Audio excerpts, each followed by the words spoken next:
በውጥረት ላይ የሚገኘው የአገዛዙ ጠቅላይ ሚኒስቴር ጽሕፈት ቤት ከፍተኛ ጫና ሲደርስበት በአርሲ ጉዳይ ላይ ድምፁን አሰምቷል። ዓለም አቀፍ መገናኛ ብዙሃንን ምርጫውን ንግስና ነው አሉብኝ በማለት ያማረረው የአገዛዙ ጠቅላይ ሚኒስትር ጽሕፈት ቤት ምርጫውን በተመለከተ እየቀረቡበትን ያሉትን ተጨባጭና ሕጋዊ ጥያቄዎችን አልቀበልም በማለት ለመጪው ዝግጁ መሆኑን አስታውቋል። የአገሪቱ የፖለቲካ ሁኔታ ከዚህ በኋላ በአንድ ወገን የሚዘወር አይሆንም የሚሉ ዓለም አቀፍ የፖለቲካ ታዛቢዎች አገዛዙ ሳይረፍድ ድርድር እንዲጀምርም በመጠየቅ ላይ ናቸው። ሙሉ መረጃውን የምትሰሙት ይሆናል። በጎንደር ጠቅላይ ግዛት ከንፋስ መውጫ ወደ ወለላ ባህር በመንቀሳቀስ ላይ በነበረው የአገዛዙ ሰራዊት ላይ በተከፈተ ከባድ ውጊያ 11 ወታደሮች መደምሰሳቸውንና በብናት ከተማ ስልታዊ ጥቃት መፈጸሙን የፋኖ ኮሮች አስታወቁ።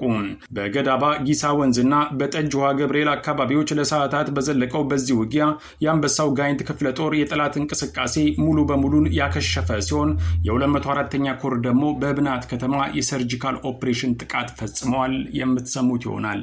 ኦህዴድ ያዘጋጀውና አርሴናል የተባለው የሙዚቃ ድግስ ከባድ ህዝባዊ ተቃውሞ እየገጠመው እንደሚገኝ ተሰማ።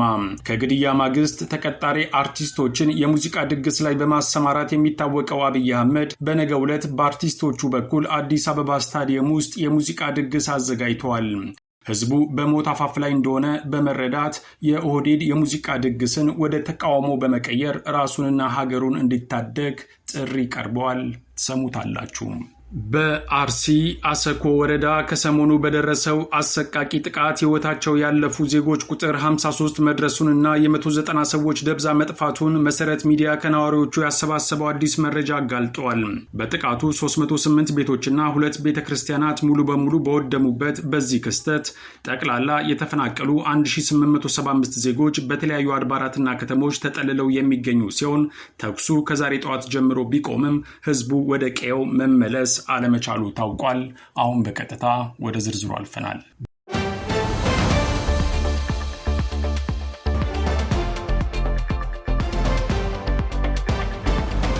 የብልጽግናው አገዛዝ ባልተለመደ ሁኔታ በአገዛዙ ጠቅላይ ሚኒስትር ጽሕፈት ቤት በኩል የአገሪቱን ወቅታዊ ሁኔታን በተመለከተ ሰፊ አተታ ይዞ መጥቷል።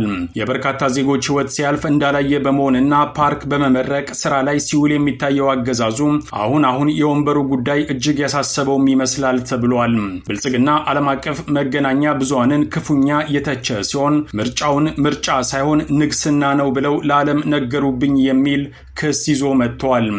ኢኮኖሚስትን ጨምሮ ከ30 ያለነሱ ዓለም አቀፍ መገናኛ ብዙሃን የአብይ አህመድን ምርጫ የሌላ የእልቂት ዘመን ምዕራፍ ብለው መዘገባቸው ለአብይ አህመድ እንቅልፍ የነሳው ጉዳይ ሆኗል። የእነዚህን ዓለም አቀፍ መገናኛ ብዙሃንን ከባድ ዱላ ተከትሎ አብይ አህመድ ጠቅላይ ሚኒስትር ቢሆን እንኳን ተቀባይነት ያገኛሉ የሚለው ጥያቄ አሁንም አሳሳቢ ሆኖ ቀጥሏል። በርካታ ዓለም አቀፍ ምሁራን ግን ጠቅላይ ሚኒስትሩ ካሉበት ቀውሶች ውስጥ በተጨማሪ በምርጫው ምክንያት የህጋዊነት አደጋ ውስጥ ሊገባ እንደሚችል በማስጠንቀቅ ላይ ናቸው።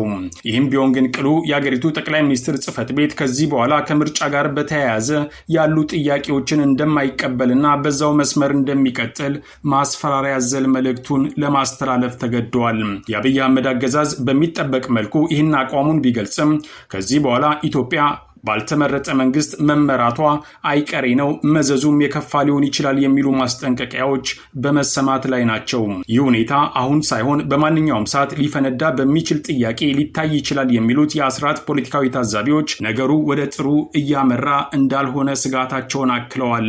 የብልጽግናው ጠቅላይ ሚኒስቴር ጽሕፈት ቤት ምርጫውን አደናቅፉብኝ ያላቸውን ፋኖንና ኦላን የመሳሰሉ አማጺዎችንም በመተቸት ምሬቱን ገልጸዋል። በአርሲ ችግር ምክንያት ወንጀሉን ለሌሎች ያስተላለፈው አገዛዙ ከደሙ ንጹህ ነኝ እመኑኝ የሚል መልእክቱንም ለህዝብ አድርሷል። ይህም ቢሆን ግን ከአርሲ ጥቃት ጀርባ የአብይ አህመድ እጅ እንዳለበትና ህዝቡም ሌላውን ትቶ አይኑን ከብልጽግና ላይ እንዳያነሳ የኦህዴድ የቅርብ ምንጮች በተደጋጋሚ በመጠየቅ ላይ ናቸው። ለዚህም በምክንያትነት የሚያቀርቡት የአብይ አህመድን ድንጋጤ ነው። በመጀመሪያ ደረጃ አብይ ምርጫውን ካካሄደ በኋላ መዋረዱን ደንግጦ ተናግሯል። ጅማው ላይ ሆኖ ነው የደነገጠው፣ በድንጋጤ የተናገረው ሁላችንም ሰምተናል። ታሪካዊ ጠላቶቻችን እኛ ላይ እንትን ብሎ ምርጫውን አደናቀፉብን ምናምን ብሎ ሲቀበጣጥር ነበር ጅማ ላይ ሆኖ።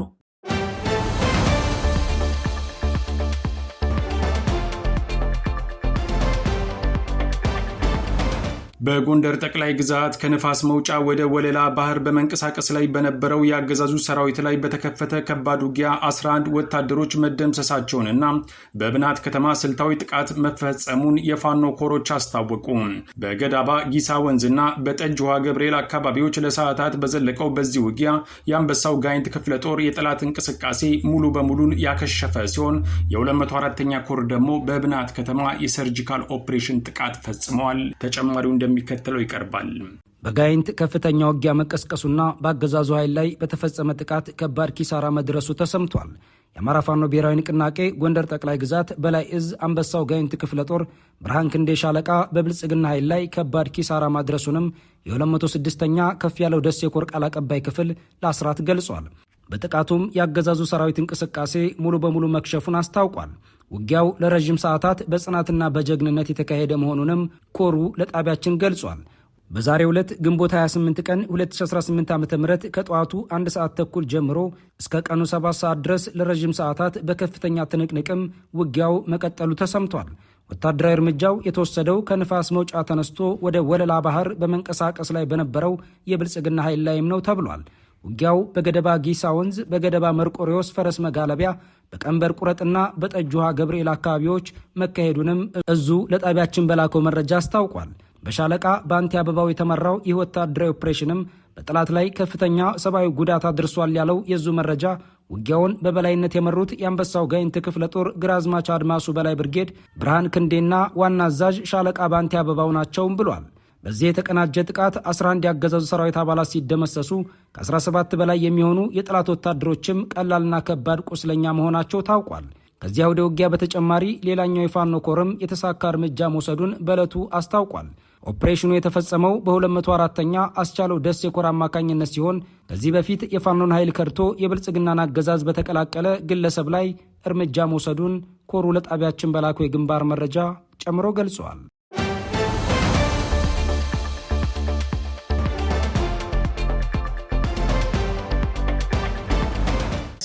ያለ ኦርቶዶክሳውያን በማንነቱ በማህተቡ እየተገደለ ነውና ለነሱ ድምጽ እየሆነን ያለ ነው። ስለዚህ እናንተ ኦርቶዶክሳውያን ሌላ አጀንዳ ልትሰጡን የምትመጡ ሁሉ አንቀበላችሁም። አሁን ለአርሰናል መጨፈር ሳይሆን ለአርሲ ድምጽ መሆን ነው የሚያዋጣን። አባቶች እንዲነቁ ማንም እንዲረዳቸው ለአርሲያውያን ነው ድምጽ መሆን የሚገባው። አንጨፍርም። አሁን ለቅሶ ላይ ነን። ይህንን ለአርሰናል ደጋፊዎች አድርሱልኝ። የአብይ አህመድ አገዛዝ ወደ ስልጣን ከመጣ ወዲህ ለታዋቂ ሰዎችና ለአርቲስቶች ከምንም በላይ ልዩ ትኩረት ይሰጣል። በእርግጥ ከዚህ በፊት የነበሩ የዓለም ሀገራት መሪዎች አርቲስቶችንና ታዋቂ ሰዎችን በከፍተኛ ደረጃ መጠቀማቸው ባይካድም የአብይ አህመድ ግን ለየት ያለ እንደሆነ ይነገራል። ሰውየው ታዋቂ የሚባልን ሰው እንደ ነፍሱ የሚወደው ግን ከሰውየው የተለየ ፍቅር ይዞት ሳይሆን ጠርቀም ያለ ፖለቲካዊ ትርፍ ይገኝበታል ብሎ ስለሚያስብ ነው ይባላል። ታዋቂዎቹ የአሜሪካ የፖለቲካ ሳይንስ ምሁራን ፕሮፌሰር ጃክ ሲንደር እና ፕሮፌሰር ኤድዋርድ ማንስፊልድ እንደሚሉት ደካማ መንግስት ሲደመር ባህል በውጤቱ የመንግስት ቁጥጥርን ያሳድጋል። ይህን ስለሚረዱም ደካማ መሪዎች ቁጥጥር እንዲኖራቸው አርቲስቶች ላይ የሙጥኝ ማለታቸው እንደማይቀር ይከራከራሉ። የአብይ አህመድን ባህሪ የእነዚህ ፕሮፌሰሮች መላምት ተግባራዊ እንቅስቃሴ ሆኖ የታየ ሲሆን በተለይ አገዛዙ በሚደናበርበት ሰዓት ልክ እንደ ኢቶሪካ አልበም ማለት ነው አርቲስቶችን መሰብሰቡ የማይቀር ሆኖ ታይቷል። አሁን ደግሞ የአርሲ ሁኔታ በዓለም መነጋገሪያ በሆነበት በዚህ ሰዓት ብልጽግና በአዲስ አበባ ስታዲየም አርሴናል ሻምፒዮን ሆኗል የሚል የሙዚቃ ድግስ በነገው ዕለት እንዲዘጋጅ አድርጓል። ነገሩ ከወዲሁ የገባቸው የራሱ የብልጽግና አርቲስቶች ሳይቀሩ አሁንስ በቃ የሚል ተቃውሞ አደባባይ በመውጣት ማሰማት ጀምረዋል። ሁኔታው የብልጽግና ወንጌል አማኝ አርቲስቶችን ለሁለት የሰነጠቀ ሲሆን ጥቂቶች አሁንም ባቡሩን ተሳፍረው ወደማያውቁት ሀገር እየከነፉ እንደሆነ ይነገራል። ለወትሮ አገዛዙን በመፍራት ወይንም ለውጥ አላመጣም በሚል ተደብቀው ይገኙ የነበሩ የአገሪቱ ታዋቂ ሰዎች አሁን ይበቃል ማለት ጀምረዋል። ለኢትዮጵያ የሚያስፈልጋት ከአርሴናል ይልቅ አርሲ ነው የሚል ጸረ ኦህዴድ ዘመቻ በስፋት የተቀጣጠለ ሲሆን ሀገሪቱ ላይ አንዳች መፍትሄ እስኪመጣ ድረስ በተለይ የኦርቶዶክስ እምነት ተከታዮች በእንደዚህ አይነት ድግስ ላይ እንዳይሳተፉ ጥሪ በመቅረብ ላይ ነው። ከዛ ይልቅ አጋጣሚውን ተጠቅመው የአርሲ ግድያ እንዲቆም ለዓለም ድምፃቸውን እንዲያሰሙ ተጠይቋል። ከምርጫው በፊት እግር ኳስን ሽፋን በማድረግ ቀውሱን ለመሸፋፈን የሞከረው የብልጽግናው አገዛዝ ግን አሁንም ሕዝብን ያደነዝዛል የሚላቸውን ሁሉንም አጋጣሚዎች በስፋት በመጠቀም ላይ ነው። የኢትዮጵያ ሕይወት በዝነኛ ዓለም አቀፍ ሰዎች የሚወሰን ይመስል አዲስ አበባ ውስጥ በየሳምንቱ ቲክቶከሮችን ቢጋብዝም ከህዝብ ተለያይቷልና እስካሁን ድረስ ጠብ ያለ ውጤት አላመጣም። አሁን በአገር ውስጥ ያሉ ታዋቂ ሰዎች መከፋፈላቸውም ለብልጽግና ሌላ ስጋት ሆኖ መጥቷል እየተባለ ነው። የህዝቡ ጥያቄ ግን ታዋቂ ሰዎችን ማየት ሳይሆን መኖር እንደሆነ ተጠናክሮ ቀጥሏል።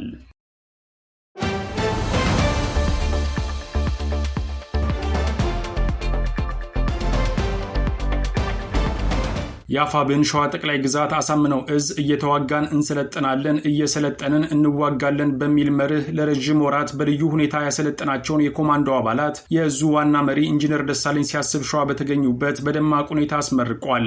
ይህ አዲስ የኮማንዶ ኃይል ለህዝቡ መከታና ጋሻ በመሆን የህልውና ትግሉ ወደ ላቀ ምዕራፍ የሚያሸጋግር ጠንካራ አሸናፊ ኃይል መሆኑ የተገለጸ ሲሆን በላቀ ውጤት ላጠናቀቁ አባላትም የእውቅና ሽልማት ተሰጥቷቸዋል። ተጨማሪው እንደሚከተለው ይቀርባል። የአማራ ፋኖ ብሔራዊ ንቅናቄ አፋብን ሸዋ ጠቅላይ ግዛት አሳምነው እዝ እየተዋጋን እንሰለጥናለን እየሰለጠንን እንዋጋለን በሚል ጽኑ ወታደራዊ መርህ ለረጅም ወራት በልዩ ሁኔታና በጥብቅ ዲሲፕሊን ያሰለጠናቸውን የኮማንዶ አባላት በዛሬው ዕለት በደማቅ ሁኔታ አስመርቋል። የዙ የህዝብ ግንኙነት መምሪያ ለጣቢያችን በላከው የግንባር መረጃ መሰረት ይሄ ምረቃ ስነ ስርዓት የዙ ከፍተኛ የጦር አመራሮችና ህዝብ በተገኘበት በታላቅ ድምቀት ተከናውኗል ብሏል። ተመራቂዎቹ በስልጠና ቆይታቸው መሬት ላይ ካለው ተጨባጭ ወታደራዊ ፈተና ጋር የተናበበ ብቃት እንዲጨብጡ መደረጉም ተገልጿል። ወታደራዊ ስልጠናው ንድፈ ሐሳብን ከተግባራዊ ልምምድ ጋር በማጣመር በብቁ አሰልጣኞች የተሰጠ መሆኑም ተገልጿል። ሰልጣኞቹ ማናቸውንም አይነት መልክዓ ምድራዊና ወታደራዊ ውጣ ውረዶች በጽናት ተቋቁመው በቂ ዝግጅት ማድረጋቸው የተገለጸ ሲሆን የተጣለባቸውን ስልታዊና ወታደራዊ ተልዕኮ በአስተማማኝ ሁኔታ ለመወጣት ሙሉ ዝግጁ መሆናቸውን በዕለቱ አረጋግጠዋል። በምረቃ ስነ ስርዓቱ ላይ የዙ ከፍተኛ አመራሮች፣ ጥሪ የተደረገላቸው እንግዶችና የአካባቢው ማህበረሰብ አባላትም በነቂስ ወጥተው ተመራቂዎችን ማበረታታታቸውም ተገልጿል። በተለይ የዙ ዋና መሪ ኢንጂነር ደሳለኝ ሲያስብ ሸዋና ሌሎች የዝና የኮር ከፍተኛ የጦር አመራሮች በምረቃው መድረክ ላይ በመገኘት ለአባላቱ መመሪያና የሥራ ስምሪት መስጠታቸውም ታውቋል። አርበኛ ደሳለኝ በመድረኩ ላይ ባደረጉት ንግግር ይህ የኮማንዶ ኃይል የአማራን ሕልውና ከማስከበር ባለፈ ለሕዝባችን መከታና ጋሻ በመሆን ረገድ ትልቅ አቅም የሚፈጥርና ጠንካራ አሸናፊ ኃይል ሆኖ የሚወጣ ነው በማለት መግለጻቸውም ተሰምቷል። በስልጠና ቆይታቸው ከፍተኛ ወታደራዊ ውጤት፣ ጽናትና አርአያነት ላሳዩ የኮማንዶ አባላትም የእውቅና ምስክር ወረቀትና ልዩ ልዩ ሽልማቶች በአመራሮቹ በኩል ተበርክቶላቸዋል ተብሏል። የሸዋ ጠቅላይ ግዛት አሳምነው እዝም የተጣለበትን ታሪካዊ ኃላፊነት ለመወጣትና የህዝቡን ዘላቂ ሰላም በተግባር ለማረጋገጥ መሰል የላቁና የሰለጠኑ የሰው ኃይል ግንባታዎችን አጠናክሮ እንደሚቀጥል በዛሬው ዕለት ለጣቢያችን በላከው የግንባር መረጃ ይፋ አድርጓል።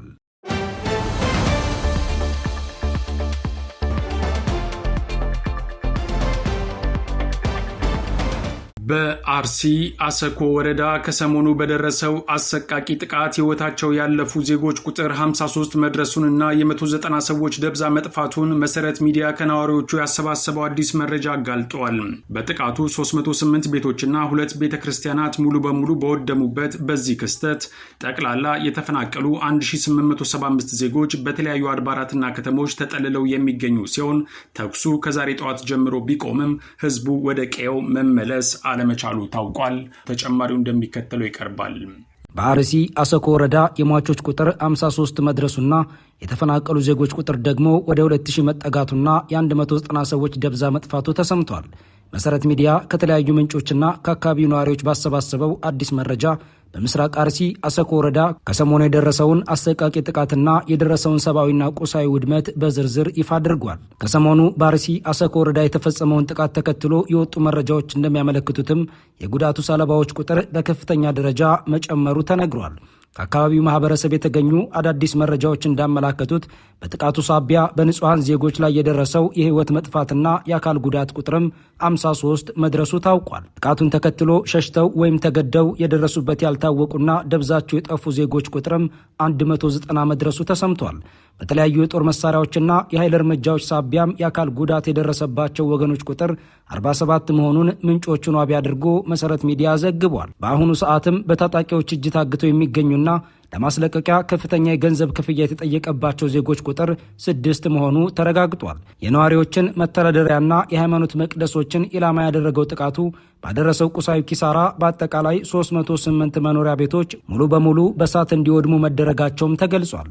በጥቃቱ ወቅትም የወደሙና የተቃጠሉ የኢትዮጵያ ኦርቶዶክስ ተዋሕዶ ቤተክርስቲያን ቁጥር 2 ደርሷል የተባለ ሲሆን በጥቃቱ ምክንያት ቀያቸውን ጥለው የተሰደዱ 1875 ጠቅላላ ተፈናቃዮች በአሁኑ ወቅትም በተለያዩ ጣቢያዎች እንደሚገኙ ለማወቅ ተችሏል። በኢሬቻ ሚካኤል 789 ተፈናቃዮች፣ በሱንቴ ማርያም 691 ተፈናቃዮች፣ በአሰኮ ከተማ 262 ተፈናቃዮች፣ በሌንጫ ኦዳ፣ ወራምቡሳ፣ ቦግዶና ኮበሬ በተባሉ ቦታዎች ደግሞ 133 ተፈናቃዮች እንደሚገኙም ለማወቅ ተችሏል። በአካባቢው ነዋሪዎች መረጃ መሰረት ከዛሬ ጠዋት ጀምሮ በአካባቢው የነበረው የተኩስ ልውውጥና ቀጥተኛ ጥቃት ሙሉ በሙሉ የቆመ ቢመስልም ዋስትናና አስተማማኝ የጸጥታ ከለላ በመታጣቱ ምክንያት የተፈናቀለው እጅግ በርካታ ሕዝብ እስካሁን ወደ ቀደመ ቀዬውና ወደ ፈረሱት መኖሪያ ቤቶቹ መመለስ አለመቻሉም ታውቋል።